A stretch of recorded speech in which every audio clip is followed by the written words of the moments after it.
Você sabe por que as crenças limitantes afetam tanto a sua vida profissional e financeira? Se você tem curiosidade para saber, fica comigo nesse vídeo. Eu sou a Marcela Merli, psicóloga. E você, já encontrou seu psicólogo?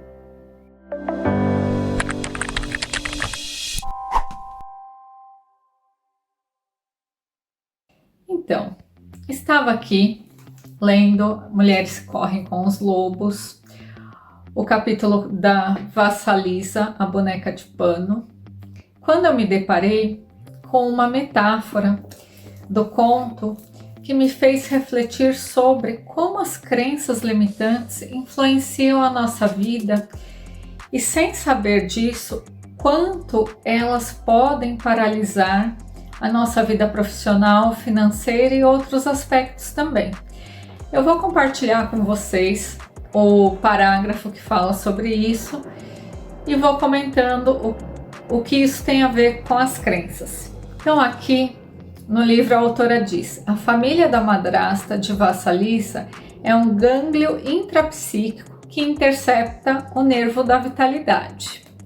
Aqui eu já me deparei com algo muito interessante. Se a gente for usar essa analogia como um gânglio intrapsíquico que intercepta o nervo da vitalidade, a crença limitante, fisiologicamente falando, ela tem o poder de roubar a nossa vitalidade. Aqui eu estou chamando de crença limitante, mas se eu fosse usar uma linguagem mais junguiana, eu diria que seriam os complexos que roubam a nossa vitalidade, que fazem com que a gente procrastine, que a gente saiba o que tem para ser feito, mas deixa para depois, que a gente fique com várias vozes internas dizendo coisas que não correspondem com a realidade, e o quanto isso vai deixando a gente sem energia, cansada, às vezes chega no meio do dia e já não tem mais força para fazer o que precisa ser feito e consegue realizar o mínimo necessário. Então, uma das reflexões nossas aqui hoje é essa, do quanto a crença limitante, ela bloqueia os nossos fluxos energéticos. Se a gente for usar uma linguagem mais da medicina chinesa, né, os meridianos de energia que existem no nosso corpo, e com esses fluxos bloqueados, a gente fica mesmo com menos energia para dar conta do que a gente tem do nosso cotidiano. Quem dirá colocar projetos, tirar ideias da mente, colocar no papel e colocá-las em prática, não é mesmo? E quando isso acontece, muitas vezes a gente nem entende por que a gente está vivendo isso. E aí, quando você começa a perceber que a sua vitalidade está sendo roubada, e quanto mais o complexo ele estiver repleto de energia, mais ele vai roubar a tua energia psíquica para que você consiga realizar o que você de fato quer. E aí não para por aí. Esse foi só a primeira frase do parágrafo. Elas se apresentam como um coro de megeras irredutíveis que provocam a menina, com falas do tipo: você não sabe fazer isso, você não é boa nisso, você não tem a coragem necessária, você é tola, sem graça e vazia, você não tem tempo, você só é boa para as coisas simples, só se permite que você faça esse tanto e nada mais, desista enquanto ainda pode. E aí eu já te pergunto, quantas vezes, quando você se viu diante de um desafio, de algo novo que você queria realizar, e veio este tipo de frase na sua mente? Aqui a voz vem representada pela família da madrasta da Vassalisa. Mas o quanto, né? Talvez por situações passadas, que a gente já ouviu frases desse tipo, na escola, às vezes dos pais quando a gente é criança, de pessoas que a gente admira, até aquele bullying que acontece na escola ou aquele amigo tirando barato, e essas falas ficam internalizadas. Então, na vida adulta, a gente não precisa do outro para vir com essas falas para nós. porque a gente já introjetou a voz, né, dessas pessoas, e a gente mesmo, eu brinco que eu ainda vou comprar meu chicotinho, pega o chicotinho e fica se auto-chicoteando, dizendo para si mesma, mas não vai dar certo, eu não sou boa nisso, quem vai querer ouvir o que eu tenho para falar? E com isso a gente vai deixando de fazer algo que pode ser contribuição tanto para a nossa vida quanto para a vida das outras pessoas. E como eu disse no início do vídeo, né, que eu falaria sobre a questão profissional e financeira, como as crenças roubam essa energia, se você não se sente apta, você não se sente capaz para pôr um projeto para acontecer, muito provavelmente a tua vida financeira vai ser impactada. E não só um projeto. Vamos pensar, uma psicóloga no consultório.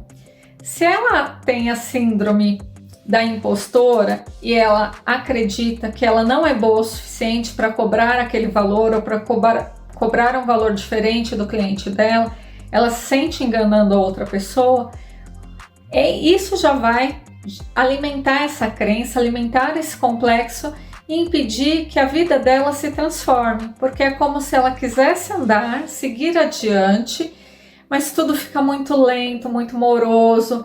Eu costumo falar também, além do chicotinho, que é como se tivesse uma bola de ferro presa num dos pés e a pessoa caminha com uma das pernas e a outra fica para trás e chega uma hora que você não consegue mais andar porque a bola é tão pesada que te impede de você sair daquele lugar e avançar. E outra, para terminar aqui, né? A autora traz: como Vassalisa ainda não tem consciência plena do seu poder, ela permite esse obstáculo perverso na sua vida. E aqui a gente pode pensar que esse obstáculo perverso é a própria crença que está ali carregada de energia e que não precisa estar na nossa mente consciente. Quando uma crença ela já está instalada, ela vai atuar de maneira inconsciente e sem que eu perceba, ela vai refletir nas coisas que eu vou fazendo ao longo da minha vida. Eu lembro que eu tinha antigamente uma fala, que é uma crença também, mas na época eu não sabia disso, que era assim: eu ganho pouco, mas eu me divirto. E quando eu comecei a estudar sobre as crenças, entender como elas afetavam a minha vida, eu consegui perceber que essa era uma fala que tinha um poder imenso, mas que eu não fazia a mínima noção do quanto ela me afetava.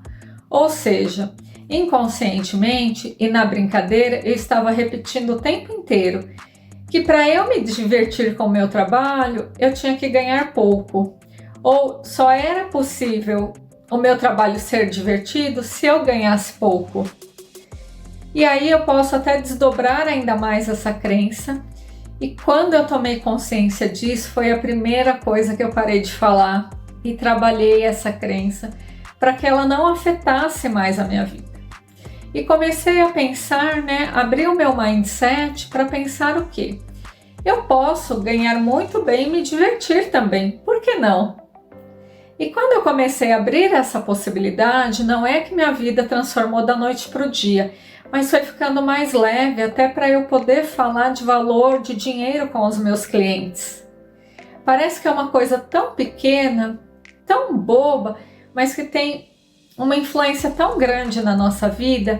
E nesse trecho aqui da autora, né, que ela vai falando da Vassalissa, a menina ainda não tem consciência do quanto isso afeta a vida dela. E aí eu te pergunto, será que você está no momento profissional como a Vassalissa, que ainda não tem consciência do quanto as crenças afetam a sua vida profissional e financeira? O quanto elas impedem você de seguir adiante com mais leveza e fluidez, para que você tenha resultados melhores? E para a gente finalizar o parágrafo, a autora diz: para que ela reconquiste sua vida, algo de diferente, algo de revigorante precisa acontecer. E quando eu li essa última parte, eu fiquei pensando, o que é que pode ser revigorante, algo de diferente para que isso mude? Falando das crenças, a gente pode tomar consciência das crenças, A partir disso, escolher o que nós vamos fazer com elas e que outras coisas nós podemos fazer enquanto psicólogas para poder mudar a nossa realidade. E não precisa ser nada excepcional, não é algo de ordem mágica, mas começa, né, esse algo diferente que revigora, começa com uma coisa muito simples, que é a dica que eu vou deixar aqui para você. Começa com uma escolha. Quando a gente toma consciência do quanto as crenças estão impedindo a gente de se realizar profissional e financeiramente, eu dei o exemplo da crença que eu tinha, que eu ganho pouco, mas eu me divirto. Eu posso escolher o que eu vou fazer com essa crença. Eu vou permitir que ela continue afetando a minha vida, ou eu vou olhar para ela, sem aquela coisa também, então faço de conta que ela não existe, mas acolho. E nesse momento é isso que eu consigo fazer. Mas o que é que eu me abro para fazer de diferente? Então, uma das coisas que eu fiz, eu parei de ficar falando isso. E fui trabalhando com outras ferramentas também, mas sendo muito generosa comigo mesma. Cada vez que eu tomava consciência de uma crença, eu parava, respirava e falava assim para mim mesma, mentalmente, quando eu não podia fazer isso em voz alta: Marcela, tá tudo bem. Agora você tem consciência dessa crença, você pode escolher o que você quer fazer com ela. E nessa questão da escolha entra também as vozes internalizadas que a gente já tem, que a gente foi angariando ao longo da vida. E que eu posso olhar e eu não preciso identificar de quem veio aquela voz, quem foi a pessoa que me falou aquilo. Mas eu também posso escolher continuar nutrindo aquela fala, ou eu posso também escolher olhar, acolher e falar: agora eu tenho consciência, eu posso fazer algo diferente com isso. Eu gostaria de saber de você que está assistindo esse vídeo, o que é que você pode fazer de diferente com as suas crenças, a partir do momento que você toma consciência delas, para que tua vida flua, para que você tenha mais liberdade para ser quem você é e entregar o seu melhor para você mesma e para contribuir com outras pessoas que necessitam do seu trabalho. E por hoje é isso. Um grande abraço e até a próxima. Gratidão!